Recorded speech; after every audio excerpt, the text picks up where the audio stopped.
तो hello dear, आज का ये वीडियो नंबर आप सभी को पता है कि वीडियो नंबर 6 है। आरआरबी नर्सिंग ऑफिसर ये कहिए या आरआरबी नर्सिंग जो है ऑफिसर कहिए या फिर आरआरबी नर्सिंग सुपरिटेंडेंट कहिए, जो 272 पदों पर बहाली निकाली गई है। उसके लिए मैं यहाँ पे कंटिन्यू जो है आपको शाम में 7 बजे वीडियो देने का प्रयास करता हूँ, जिस वीडियो में 30 से लेकर 50 के आसपास जो है आपको वीडियो रहेंगे।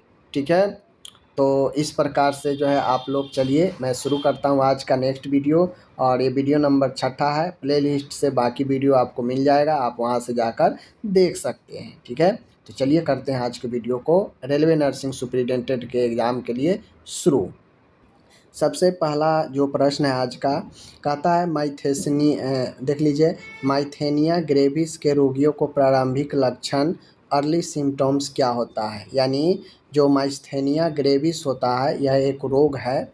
इस रोग से पीड़ित मरीजों में सबसे पहला लक्षण, प्रारंभिक लक्षण क्या होता है। तो देखिए, माइस्थेनिया ग्रेविस से जो पीड़ित होता है ना, उसको आँखों में समस्या सबसे पहले देखने को मिलता है, जैसे पलकों का झुका होना। ठीक है, पिटोसिस जिसे बोलते हैं, पलकों का गिरा होना, यह जो है माइथेनिया ग्रेविस के मरीजों में देखने को मिलता है। आगे है, पैरालिसिस का रूप क्या है। इनमें से पैरालिसिस का रूप पूछ रहा है। देखिए, हेमीप्लेजिया होता है, शरीर के एक हिस्से में लकवा मारना।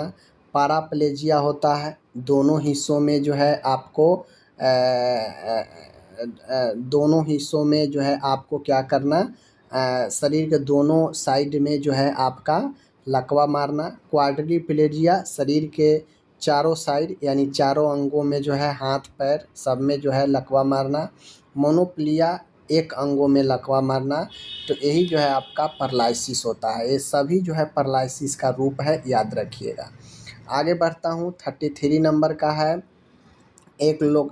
ए localize abnormal dilation of any blood vessels को क्या कहते हैं। यानी किसी भी जगह पर असमान रूप से ब्लड वेसल्स का डिलेशन होना क्या कहलाता है। तो यह कहलाता है एनुरिज्म। एनुरिज्म जो होता है, यह आपके ब्लड वेसल्स के कमज़ोर होने से, पतला होने से वहाँ पे जो है क्या होता है, एबनॉर्मल डिलेशन होता है। मतलब वहाँ पे असमान रूप से फैलाव होता है, यानी बैलून के आकार में फूल जाता है वहाँ पे।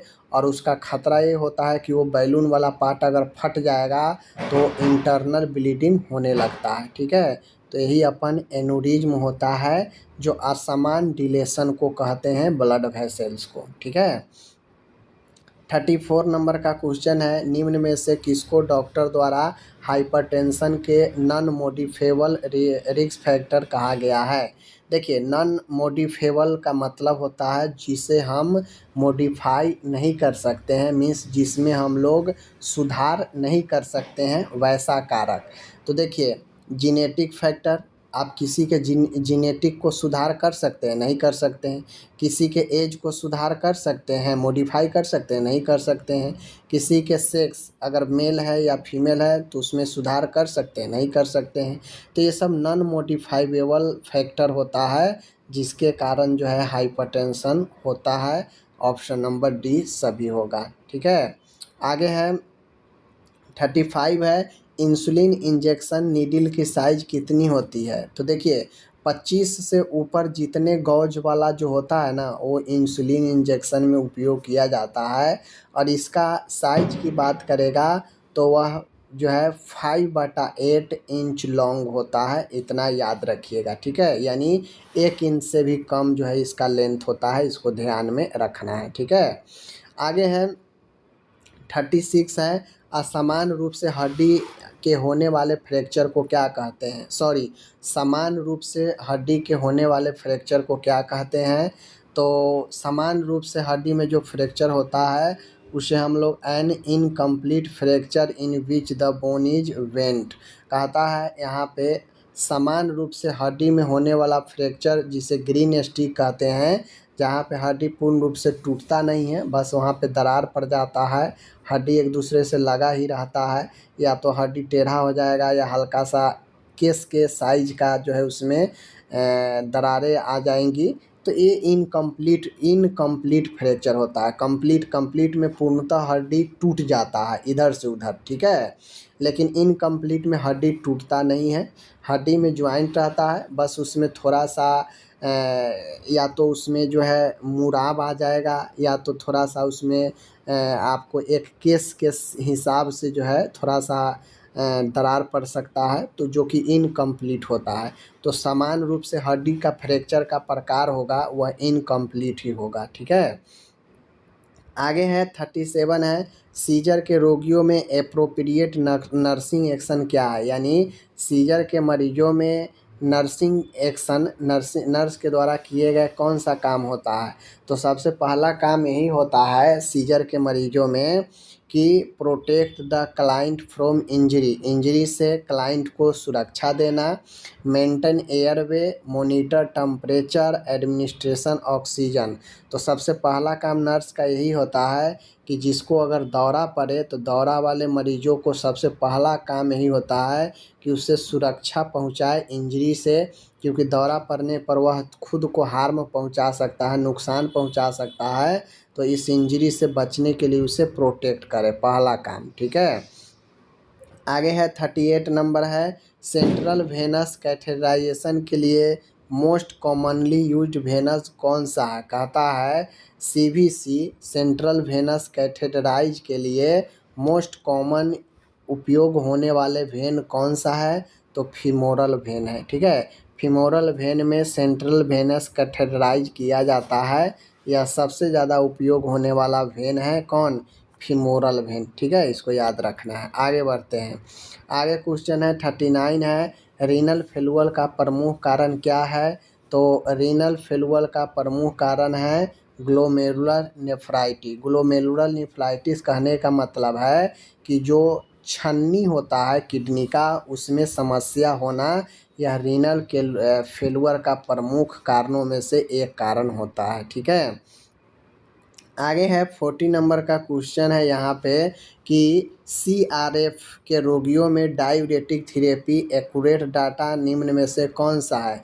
CRF का मतलब होता है क्रॉनिक रीनल फेलुअर, यानी लंबे समय से किडनी फेलुअर रोगी में डायूरेटिक थेरेपी एक्यूरेट डाटा निम्न में से कौन सा है। तो daily weight management, daily wait का माप करना चाहिए। अगर किसी को डायूरेटिक थेरेपी चल रहा है तो बॉडी से कितना मात्रा में पानी निकल रहा है, इसको जो है डेली वेट जो है लेना चाहिए। एक्यूरेट डाटा अगर आपको कलेक्ट करना है तो डेली उसके वज़न मापना पड़ेगा। फुरसामाइड किस प्रकार की दवा है। तो फुरसामाइड एक एंटी हाइपरटेंसिव ड्रग जो है नहीं है, यह डायूरेटिक ड्रग है। लेकिन फुरसामाइड का इस्तेमाल एंटी हाइपरटेंशन के रूप में भी किया जाता है, यानी रक्तचाप इससे कमता है फुरसामाइड देने से, ठीक है। क्योंकि जो अनावश्यक पानी होता है बॉडी में जिससे प्रेशर लगता है, उस पानी को बाहर निकालता है तो प्रेशर रिलीज होता है, प्रेशर बीपी कमता है। तो फुरसामाइड का उपयोग बीपी में भी करते हैं, लेकिन यह मुख्यतः डायूरेटिक दवा है, ठीक है। मूत्रवर्धक दवा है, ठीक है, जिसको देने से मूत्र की मात्रा बढ़ जाती है। आगे है 42 है, किडनी स्टोन को मेडिकल टर्म में क्या कहते हैं। तो किडनी स्टोन को मेडिकल टर्म में हम लोग नेफ्रोलिथियासिस बोलते हैं। क्या बोलते हैं, नेफ्रो मतलब किडनी और लिथियासिस मतलब स्टोन, नेफ्रोलिथियासिस, ठीक है। आगे बढ़ते हैं, आगे क्वेश्चन है 43 नंबर, डायलिसिस का मुख्य उद्देश्य क्या है। तो डायलिसिस का मुख्य उद्देश्य है वेस्ट को रिमूव करना है। क्या चीज़, वेस्ट को रिमूव करना डायलिसिस का मुख्य उद्देश्य ही ना होता है कि जो ब्लड में उत्सर्जित पदार्थ है, बेकार पदार्थ है, उसको रिमूव करना, यही ना मुख्य उद्देश्य है। आगे बढ़ते हैं 44 है, निम्न में से कौन सी वैक्सीन जीवित होती है। तो निम्न में से जीवित जो वैक्सीन होती है वह BCG वैक्सीन होती है। इनमें से BCG वैक्सीन अपना जीवित वैक्सीन है, ठीक है, लाइव एटेनुएट है। 45 है यहाँ पे, DPT वैक्सीन किन बीमारियों से बचाती है। तो सबको पता है यह DPT diphtheria, pertussis, tetanus, DPT तीनों से बचाता है, ठीक है। आगे है 46 नंबर क्वेश्चन है, निम्न में से कौन सी बुखार की स्थिति में प्लेटलेट काउंट घटता है। तो सबको पता है डेंगू होने पर प्लेटलेट की संख्या कमने लगती है। ठीक है, आगे है यहाँ पे कि डॉट्स किस रोग के इलाज में प्रयोग किया जाता है। तो सबको पता है डॉट्स का उपयोग ट्यूबरकुलोसिस टीबी में किया जाता है। समझ गए डॉट्स का उपयोग। आगे बढ़ता हूँ, 48 नंबर का क्वेश्चन है, पल्स पोलियो अभियान किस बीमारी से जुड़ा है। तो पल्स पोलियो अभियान जो है यह पोलियो रोग से जुड़ा है जिसे पोलियोमेलाइटिस कहते हैं। ठीक है, आगे मैं बढ़ता हूँ तो आगे है 49 नंबर है, HIV प्राइमरी किसको प्रभावित करता है। तो HIV प्राइमरी रूप से जो है इम्यून सिस्टम को प्रभावित करता है, क्योंकि जैसे ही बॉडी में इन्फेक्शन फैलता है HIV का, तो सबसे पहले यह इफ़ेक्ट करता है बॉडी के इम्यून सिस्टम को। इसीलिए तो इसे एड्स कहते हैं। ये एड्स इसीलिए कहते हैं क्योंकि ये एक्वायर्ड इम्यूनोडिफिशियंसी सिंड्रोम, जो हमारा शरीर उपार्जित कर रहा है इम्यून सिस्टम को, उसको यह क्या करता है, डिफिशियंट कर देता है, कमज़ोर कर देता है यह HIV वायरस। और जैसे ही हमारे बॉडी में जो इम्यून सिस्टम है उसको कमज़ोर करेगा, तो बहुत सारे इन्फेक्शन जो है आने लगेगा। तो HIV यही होता है। ठीक है, तो यह इम्यून सिस्टम को क्या करता है, कमज़ोर करता है। आगे बढ़ते हैं, 50 है एड्स का कन्फर्मेंट्री टेस्ट कौन सा होता है। तो एड्स के लिए कन्फर्मेंट्री टेस्ट की बात करेगा तो वह वेस्टर्न ब्लॉट टेस्ट होता है, इसको ध्यान में करके रखिएगा। आगे क्वेश्चन है 51 नंबर है, निम्न में से कौन सी रेस्पायरेटरी डिजीज कम्युनिकेबल डिजीज है। तो रेस्पायरेटरी डिजीज श्वसन रोग और वो भी कम्युनिकेबल है। तो अस्थमा नहीं है, COPD नहीं है, एम्फाइसमा नहीं है, ट्यूबरकुलोसिस आपका जो है कम्युनिकेबल है और ऊपर से रिस्पायरेटरी डिजीज भी है। ठीक है, 42 है, WHO की स्थापना कब हुई थी। तो WHO की स्थापना 7 अप्रैल 1948 को हुई थी। ये सब आप लोग को पता है। आगे मैं बढ़ता हूँ, यहाँ पे 53 है कि भारत में टीबी रोगियों को मुफ्त दवा कौन देता है। तो भारत में टीबी जो भी रोगी है उसको मुफ्त दवा RNTCP प्रोग्राम के अंदर मिलता है, revise national tuberculosis control programme. ठीक है, 54 नंबर है, रेबीज वायरस शरीर में कैसे प्रवेश करता है। तो रेबीज वायरस शरीर में एनिमल के काटने से, डॉग बाइट हो गया या अन्य भी जो है एनिमल के बाइट करने से, उसका सलाइवा में एक वायरस होता है जो प्रवेश कर जाता है बॉडी के अंदर। ठीक है, आगे बढ़ते हैं, 55 है, BCG वैक्सीन कब दी जाती है। तो जन्म के समय दी जाती है, इसको ध्यान रखिएगा। प्रथम प्राथमिकता तो जन्म के समय ही होता है। 56 है, विटामिन ए डिफिशियंसी किस रोग से संबंधित है। तो यह नाइट ब्लड रोग से संबंधित है, विटामिन ए की कमी। ठीक है, आगे है 57 नंबर है, यहाँ पे आयरन डिफिशियंसी एनीमिया की पहचान जो है किससे की जाती है। तो आयरन डिफिशियंसी एनीमिया की पहचान करना हो तो उसके लिए हीमोग्लोबिन टेस्ट करते हैं। हीमोग्लोबिन टेस्ट अगर कम है मतलब कहीं ना कहीं आयरन का कमी होगा ही होगा। ठीक है, अगर है डायबिटिक रोगी को कौन सी चीज़ अवॉइड करनी चाहिए। तो देखिए जो भी डायबिटीज़ पेशेंट होते हैं उनको खास कर बोला जाता है कि एक तो ये बोला जाता है कि आप बॉडी से जो है एक्टिव रहे, दूसरा जो है ये बोला जाता है उनको कि आप मिठाइयाँ मीठ चीज़ से बने हुए सामान से दूर रहें। और 59 नंबर का क्वेश्चन है, पल्स रेट का समान मान कितना होता है। आपको कमेंट करके इसका आंसर बताना है। ठीक है, आगे हम लोग यहाँ पे देख लीजिए आप लोग। आगे नेक्स्ट क्वेश्चन है, आज का लास्ट क्वेश्चन है कि एक स्वस्थ व्यक्ति का समान BP कितना होता है। आप लोग जो है इसको सबको देख कर बताइए कि एक स्वस्थ व्यक्ति का BP का मान कितना होता है। बाकी ये सबको आना चाहिए। ओके, तो ये रहा आज का जो है 30 प्रश्न। यहाँ पे मैंने आज भी आपको 30 प्रश्न कराया। आप इसको 30 में से अगर आप समझ लीजिए 15 सही नहीं कर पा रहे हैं या कर पा रही हैं तो आपके लिए काफ़ी मुश्किल होने वाला है एग्ज़ाम। तो चलिए 15 आपको सही करना चाहिए 30 में।